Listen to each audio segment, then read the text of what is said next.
Hello and welcome to Tamara's Paper Trail. Today I wanted to do a fairly quick video on a very simple, quick and easy card that gets you using your stash of designer papers that, that comes together really, really quickly, but is really beautiful. So I found the inspiration for this card from my friend Shauna. She's at Stamp Ventures with Shauna. And this is the layout that we've got. It uses two different sides of the designer series paper of your choice. And I've used on these cards Ornate Gardens. Now the trick that I found to this card is to use a subtle piece on the background and a bold piece of designer paper in the foreground. And this way it really, A, it uses up your stash, but B, it ties everything together really simply. I'm going to show you a few other, water bottle down. I did a few layouts with multiple different papers here. So these are, like I say, these ones are from the Ornate Gardens. I love this paper, it's current. I'm also trying to use up some of my old retired stuff. So I came up with this one that is from the Garden Lane designer paper. Beautiful paper, I just love it. And this one is from the retired is it Poppy Parade, the name of it? Peaceful Poppies? I can't remember what the designer paper is called. Let me just see, I got it here on the floor. It is Peaceful Poppies. So again, just using up the stash. Now, what I love is that the subtle paper matches the cardstock base. Normally, I'm one to use Whisper White or Very Vanilla for our card bases, but this card layout, it just, I don't know, I went rogue. And I used a coordinating paper for the cardstock for the base. Holy cow, having trouble with my words today. So I'm hoping that this isn't backwards. It might be, I don't know. These are my instructions for the layout and for cutting your paper. So step one, you want to pick a designer series paper pack that you love. So I'm going to demonstrate with the Ornate Gardens. Where's my step two? Oh, step two, pick a bold pattern. So this is my bold pattern. Pick a subtle pattern. So for this one, actually I'm going to go with these, the greens. So my bold pattern and my subtle pattern. And then you're going to pick a cardstock that coordinates with your designer paper. So in this case, I wanted it to coordinate with the subtle pattern, which is in Old Olive. Okay. So now we're going to cut our card base, 8.5 by 5.5. And I like to cut, I'm going to cut an entire sheet of this off camera. It's so quick and easy. So there's your card base. That's step 5. Step 6, cut your subtle pattern DSP 5.25 by 4. So here's my subtle one.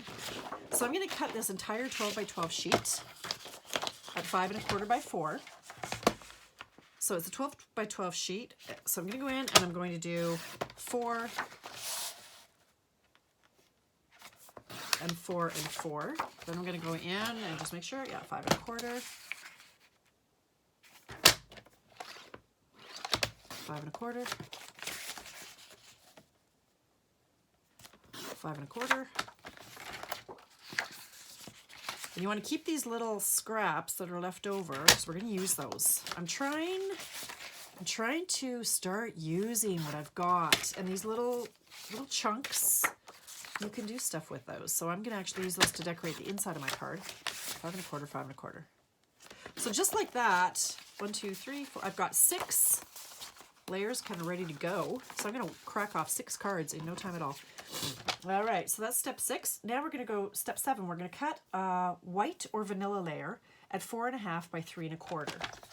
So whatever's going to coordinate with your bold pattern. In this case, it's got the Whisper White. So I'm going to do a white layer, which I've already cut. So I won't make you watch me do that. So that is 4.5 by 3.25. Yep, 4.5 by 3.25. So I got some of those ready to go. Then the next step, we're going to cut our bold designer paper 4.25 by 3. So here's my bold pattern. Now if it's directionally important, so this is kind of up and down, I want it to be 3 wide and 4.25 long, right? 3, no, wait a minute. Yep, 3 by 4.25. So 3 wide, So again, I'm going to chop up this entire sheet. 3, because why not? 3. So we're going to end up with more of these than we did of the subtle pattern. So 4 1/4.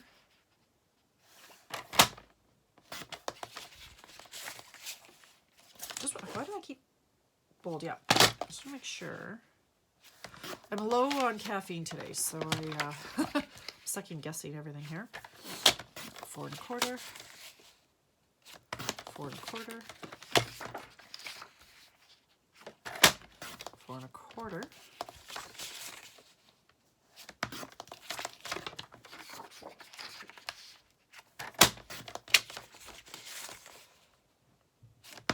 All right, so there's that layer done.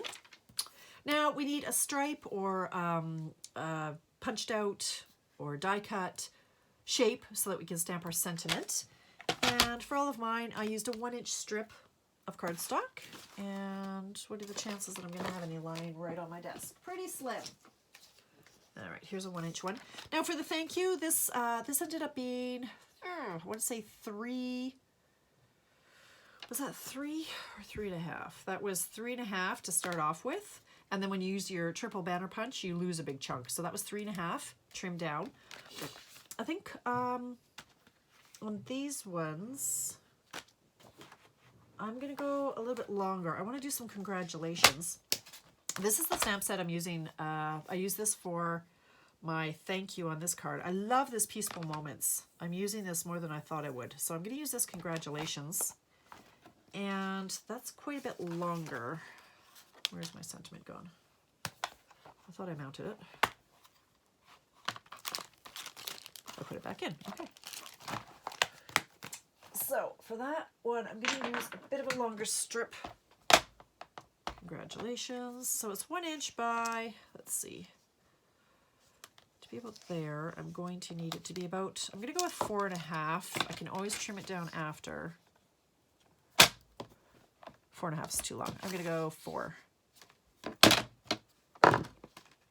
See how that is for length.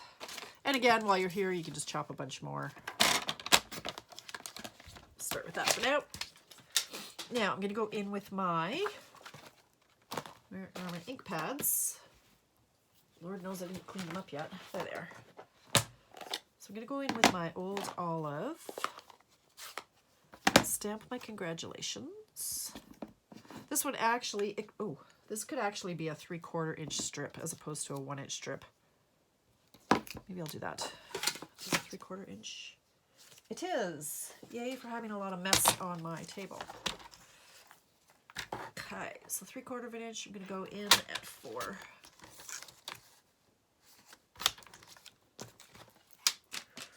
Okay. I'm going to stamp this.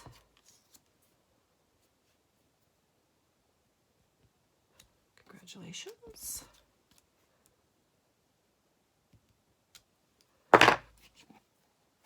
And then I'm going to go in with my triple banner punch. Now this one's a little tricky. The triple banner punch, the smallest width on this one is 1 inch. So 3/4 of an inch, it's floating kind of freely. So you just have to make sure it's in between that track. And punch it like that, a little off. And actually it could be a little bit shorter. So I am going to trim that down. Let me try it again.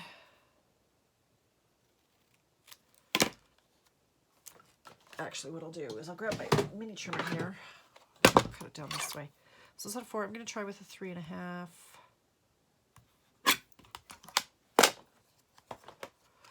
Another thing you can do to try to get that lined up a little bit better is turn it over. Remove the gems. And get that centered this way, that you can see where you're going. Make sure it's in the center.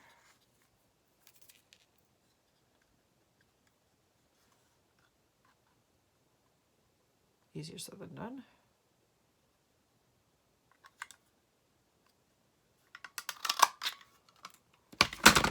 That's better. All right, so now it's just assembly, really. Okay, so if I can find my pieces. which are now scattered all over my desk. Oh, seriously. All right. So we've got our card base.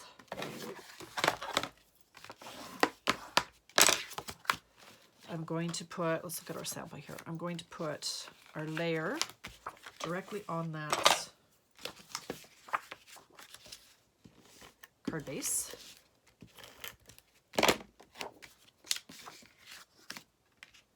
Just flat. I'm going to take our bold pattern. And I'm going to attach that directly to the card layer. Now I want to pop these up on dimensionals.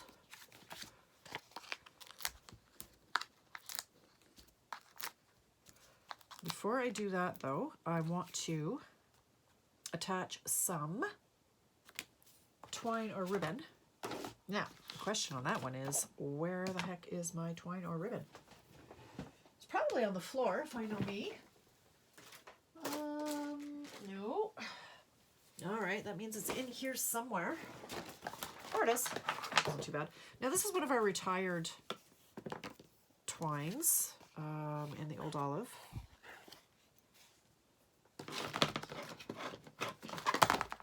There's a lot of different options you can use. We've got the white seam binding. It's really pretty. I've used that on so many cards like this one. And you can always color it with your blends. So if I wanted to use that ribbon, just get out your Old Olive blend and color it.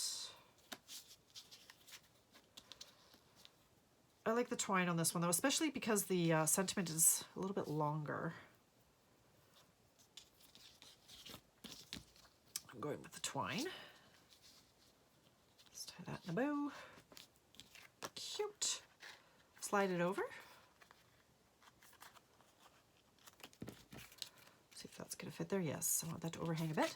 Right, pop off the dimensionals.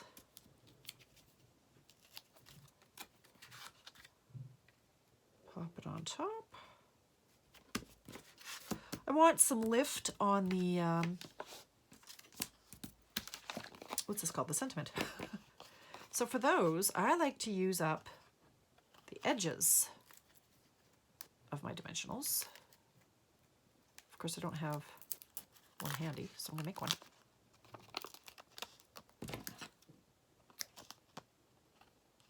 So because the twine is going to run in the middle of this sentiment, I'm just going to put the little strip along the edges.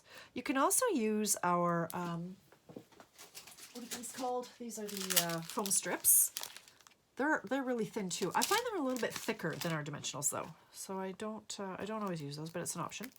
I'm going to put a little one here because it's stuck to my finger now. Like that. Goodness sakes! All right.